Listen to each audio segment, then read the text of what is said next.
캐프리코 테라퓨틱스는 듀센 근위 영양증과 같은 희귀 근육 질환을 대상으로 세포 치료제와 엑소좀 기반 약물 전달 기술을 개발하는 미국 바이오텍입니다.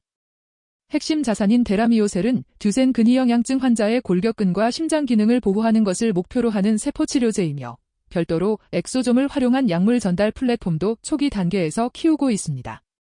2025년 11월 이후 한 달 사이에는 데라미오셀의 후속 3상 임상인 호프3 시험의 긍정적인 톱라인 결과 발표, 엑소좀 플랫폼의 대량 생산 가능성을 보여준 학회 발표, 그리고 2025년 3분기 실적과 현금 현황에 대한 경영진 업데이트가 연달아 이어졌습니다.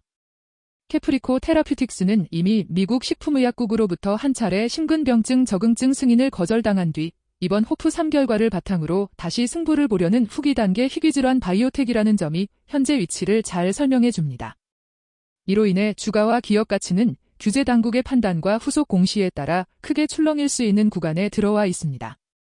가장 중요한 사건은 12월 3일에 발표된 호프3 3상 임상시험의 톱라인 결과입니다.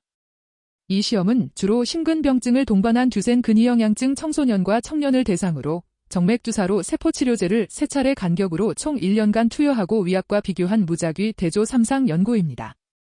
상지 기능을 평가하는 척도에서는 위약 대비 질환 진행 속도를 절반가량 늦춘 것으로 나타났고 심장 박출률을 통해 본 심장 기능 저하 역시 위약군에 비해 크게 억제된 결과를 보여주었습니다.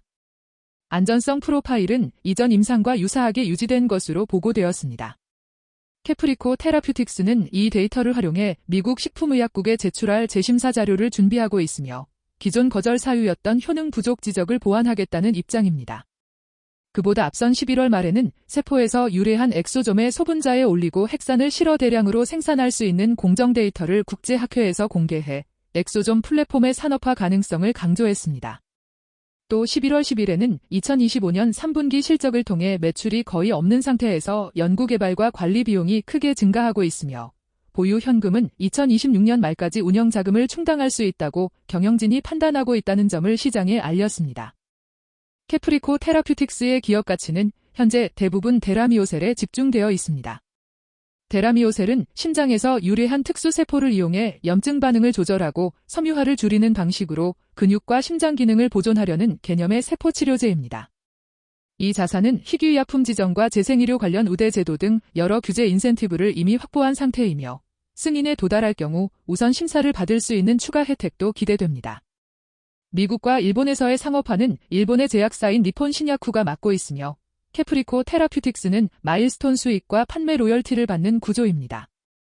한편 스텔스X라는 이름으로 개발 중인 엑소좀 플랫폼은 아직 비임상 단계지만 세포 유래 소포체에 유전자 치료제나 올리고 핵산 등을 실어 인체의 표적 조직으로 전달하는 범용 플랫폼을 목표로 하고 있습니다.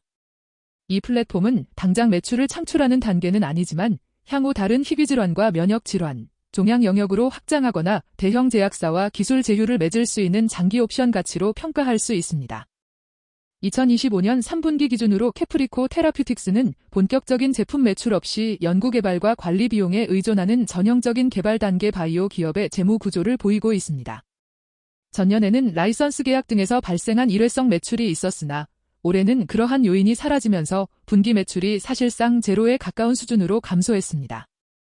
반면 호프3 임상과 후속 개발, 엑소좀 플랫폼 연구를 위한 투자로 연구개발 비용이 크게 늘었고 회사 규모 확장에 따른 인건비와 일반 관리 비용도 빠르게 증가했습니다.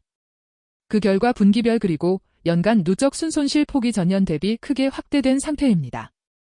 현금과 현금성 자산, 단기 투자 자산을 합한 수준은 1년 전과 비교해 상당폭 줄어들었지만 현재 속도의 현금 소진을 가정할 때 2026년 말까지는 자체 자금으로 운영이 가능하다는 것이 경영진의 설명입니다.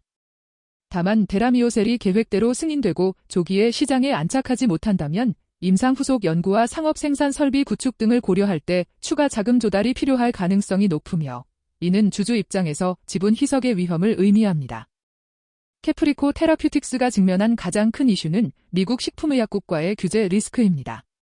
이미 한 차례 심근병증 적응증에 대한 허가 신청이 거절되었고 당시에는 효능을 뒷받침하는 임상 데이터가 충분하지 않다는 의견과 더불어 제조와 품질 관리를 다루는 심사 부분도 끝까지 진행되지 못했다는 지적이 있었습니다. 호프3 3상 시험의 긍정적인 결과는 이러한 약점을 상당 부분 보완할 수 있는 카드지만 실제로 규제 당국이 효과의 크기와 통계 분석 방법, 임상적 의미를 어떻게 해석할지는 여전히 불확실합니다. 세포치료제라는 특성상 대량 생산과 품질 일관성을 유지하는 제조 공정도 까다로운데 이는 허가 과정에서 별도의 독립된 검토 대상이 됩니다. 파이프라인 집중도도 중요한 위험 요인입니다. 회사 가치는 대부분 데라미오셀에 의존하고 있어 이 자산의 승인 여부와 상업적 성과에 따라 기업 가치가 크게 흔들릴 수 있습니다.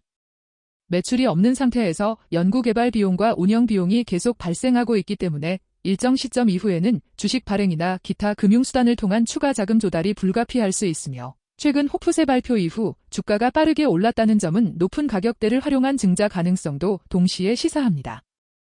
향후 전망은 규제 당국이 호프3 데이터를 어떻게 받아들이느냐에 따라 크게 달라집니다. 긍정적인 시나리오에서는 이번 3상 결과와 기존 데이터를 묶어 미국 식품의약국과의 논의가 원활히 진행되고 제조와 품질 관리 이슈도 적절히 해결되어 몇 년 내 승인을 받는 흐름을 상정할 수 있습니다. 이 경우 희귀질환 인센티브와 우선 심사 혜택, 니폰 신약후와의 판권 계약을 통한 마일스톤 수익과 로열티가 더해져 기업 가치의 추가 상승 여지가 커집니다. 중립적인 시나리오에서는 식품의약국이 원칙적으로는 긍정적이지만 추가 분석, 더 긴 추적 관찰 또는 제조 공정 보완을 요구함으로써 승인 시점이 1년에서 2년가량 늦어질 수 있습니다. 이 경우 그 사이에 추가 자금 조달과 지분 희석을 감수해야 할 가능성이 높습니다. 부정적인 시나리오에서는 호프3 효과의 임상적 의미가 충분하지 않다고 판단되거나 또 다른 대규모 임상시험을 요구받을 수 있고 그에 따라 회사의 재무 부담과 희석 압력이 급격히 커질 수 있습니다. 투자자 입장에서는 호프3 전체 데이터가 학회와 논문을 통해 공개될 때 구체적인 효과 크기와 안전성, 하위 분석 결과를 다시 점검하고 식품의약국과의 공식 미팅 내용과 재심사 신청 범위를 주의 깊게 확인하는 것이 중요합니다.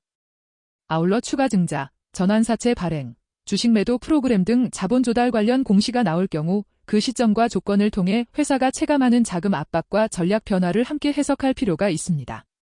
이 모든 요소를 종합할 때 캐프리코 테라퓨틱스는 잠재적으로 큰 상승 여지를 가진 반면 이벤트와 규제 결과에 따라 손실 위험 또한 매우 큰 고위험 고수익 성격의 바이오텍 종목으로 이해하는 것이 적절합니다.